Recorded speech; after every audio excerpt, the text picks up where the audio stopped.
In March 2020, dedicated educators joined the ranks of healthcare givers, working twice as hard and as much as 4 times longer, preparing distance lessons for online classes. I salute these tenacious teachers.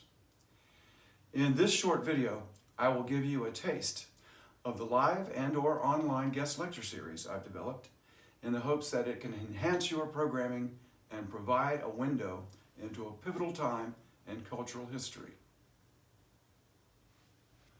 The 1980s New York City downtown scene changed music, art, film, and fashion forever. Neo-expressionism, graffiti, street art, and varied forms of performance and punk cabaret flourished. It created new and defiant cultural paradigms.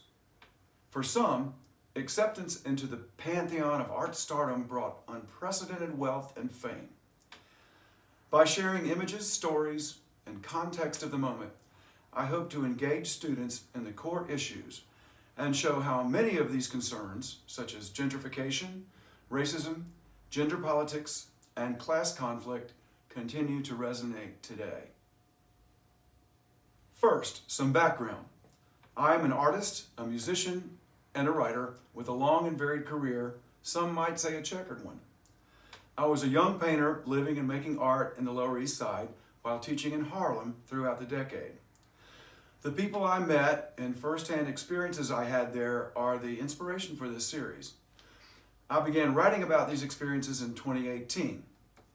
In the fall of 2019, I was honored to have my essay, David Vonderovich, Culture Warrior, accepted as a merit paper at the Southeastern College Art Conference in Chattanooga. In February of 2020, I launched my first official tour, giving guest presentations on this subject. My midwinter trip to the College Art Association Conference in Chicago was bookended by guest lectures at Wright State in Dayton and the University of Toledo. I returned to North Carolina buoyant and prepared to expand the endeavor. My timing couldn't have been worse. The COVID-19 pandemic shutdown hit us all at that moment, so I have revamped my presentation, as many of us have, to a virtual one. Take a look at this brief dip into the topic, and please reach out if it looks like something that will enhance your programming next semester or beyond. This inquiry promises to expand into many other eras. I arrived in New York City, January 1983, smack dab in the middle of the peak of this phenomenally energetic time. I taught art in public schools in Harlem and lived, worked, and exhibited downtown in various galleries that popped up like weeds in those days. And I rode the post-punk, post-new wave throughout the decade. Art brings money. Money brings gentrification. New York City has now become an exclusive playground for the rich. Yes, things do change. In many ways, the energy of that time was about change, inevitable change in lifestyle, socio-political perspectives, cultural empowerment, and the nature of creativity. The nature of this change is echoed in subsequent developments in many places. Specifically, the process of urban regeneration, spearheaded by intrepid artists, writers, performers, and musicians, tends to become co-opted by investors and speculators. This series dives deeply into that reality. This decade began with the election of Ronald Reagan, partially as a reaction to America's decaying fortunes in the 70s, and ended with the emerging culture wars that became visible nationally around 1990. The artists that I've studied in the last 2 or 3 years are folks with whom I've spent time. David Vonnerowicz served as a powerful engine of cultural change, both ethically and aesthetically. I spent a day with him as his art star began to glow in the spring of 1985.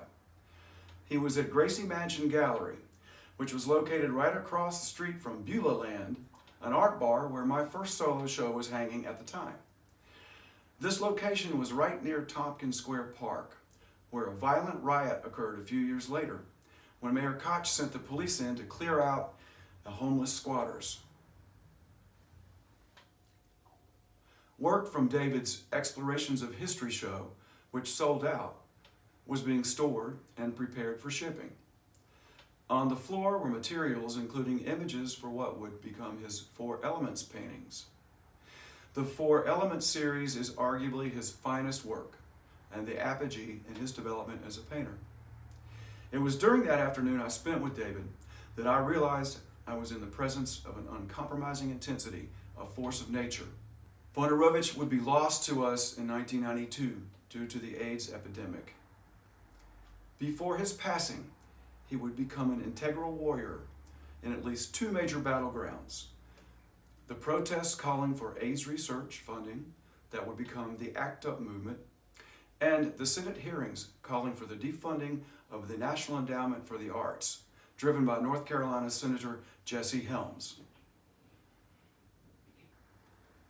Primarily based on conservative cries of obscenity, the most famous works to be targeted were Mapplethorpe's homoerotic photos and Andres Serrano's Piss Christ. Also targeted was David's unfinished video, Fire in My Belly, shot in Super 8 at Teotihuacan during a road trip to Mexico, which includes a clip of ants walking over a crucifix.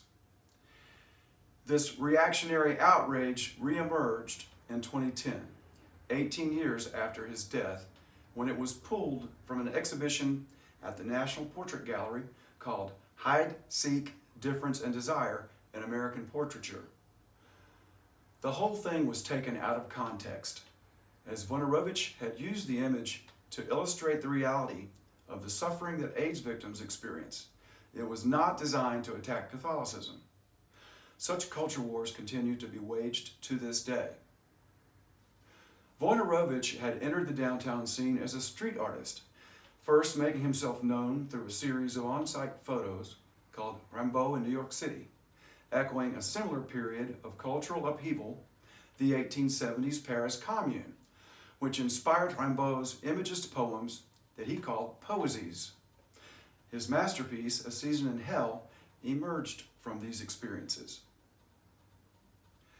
As the art scene heated up and some attention began to be paid to the artists living and working in the previously dilapidated Lower East Side, the first major exposure for this milieu occurred at the New York New Wave show, organized in 1981 at PS1, which is an artist space in Long Island City, Queens, just over the river from Manhattan.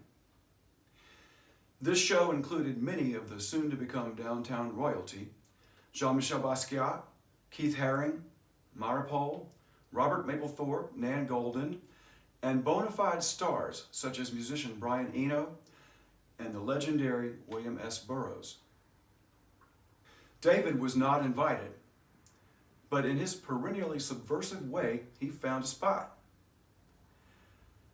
Though this story is told in many publications, a detailed version was relayed to me by the critic, curator, and arguably both the creator and destroyer of the legend of the downtown scene, Carlo McCormick, during my visit, October 2019. David Vonderovich was partly mad scientist, and he applied his gifts to a kind of creative psychoterrorism, which both helped and hindered his career trajectory. When he discovered that he had been left out of the PS1 show, he devised his own inclusion through the live medium of cockabunnies. As stated, David's inclinations tended towards mad science and even science fiction. Somewhere along the way, he discovered that cockroaches could be flash frozen and not die. According to Carlo, this method was employed on the day of the New York New Wave opening at PS1. While the roaches were unconscious, Vonnerovich attached cotton balls to their rear ends and cut out paper ears to their antennae. Estimates vary, but maybe 36 were transported in a matchbox by way of subway and released in the offices and the galleries of PS1. Thus was born the legend of the cockabunnies, and the antagonistic vision of Vonnerovich gained visibility. A similar art action occurred when he and his associates dumped bloody cow bones on the steps of the premier modernist gallery in Soho, the Leo Castelli Gallery, to draw attention to elitism and the exploitation in the art market. Around the time I met David, he had been commissioned by one of the top collectors of contemporary art in New York City. In addition to being included in the prestigious Whitney Biennial of 1985, he created an installation designed for the children's basement playhouse of this collector's mansion in Manhattan. The top floors were devoted to modernist masters and pop and conceptual artists. David once again felt slighted by being relegated to the basement like a marginalized bad child.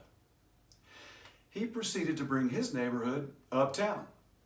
Included in the original piece were bits of trash, found objects, and even dog droppings he'd collected, possibly from the famous dog man who roamed the village. This mansion was the Mnuchin Mansion. One of the children who played in the basement was none other than Stephen Mnuchin, Donald Trump's Secretary of Treasury. One wonders if Vonderovich influenced Stephen's political decision-making. As mentioned before, my investigation focuses primarily on the artists I knew. Ongoing studies of Kiki Smith, Martin Wong, Sue Ko, and David Hammonds are in preparation. I spent the most time by far with Hammonds, helping him collect bottle caps for his magnificent piece, Higher Goals, to which I pay homage in one of my paintings. It's called Urban Foxhunt. Kiki Smith, whose career in my mind best reflects the impact of that decade on the cultural developments that would follow, is the exception.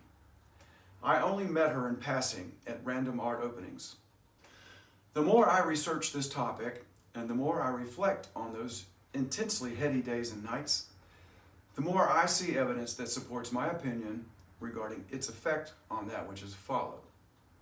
Further inquiries into the long-term influences of the East Village neighborhood will include Black Mountain College in the 50s and LA's 1990s scene as evidenced by the Helter Skelter show in 1992 at LA MoCA. I attended that opening. The LA riots followed closely on the heels of that show. This painting behind me was inspired by my experiences during that period. Other relevant investigations include the cross-pollination of the downtown 80s scene with the German neo-expressionist movement of the 70s and 80s, as well as the 90s Young British Artists movement, or the YBA. My endeavor to bring this history to current art enthusiasts is multifaceted. The processes that played out in that place and that time are definitely recurring in other places and times since then. There's much to learn about how we might help nurture creative communities to survive and hopefully thrive in this process, particularly with respect to such problems as gentrification and egalitarian access to the distribution of art. This is a task that should not be confined to a small, exclusive segment of the population. I would like very much to share this series with you and to have the pleasure of becoming informed as to how your creative community is developing, especially now that COVID has changed everything again. These presentations are designed to be 45 minutes to an hour-long PowerPoints. If live in-person seminars are not possible, online platforms that allow interaction are certainly available. Videos are being recorded as well for the pieces that I'm writing about the aforementioned artists. For future reference, clips of previous presentations are available on YouTube in a link that will follow. These clips are from a class at Warren Wilson College in Black Mountain, North Carolina. Thank you for lending an ear and an eye.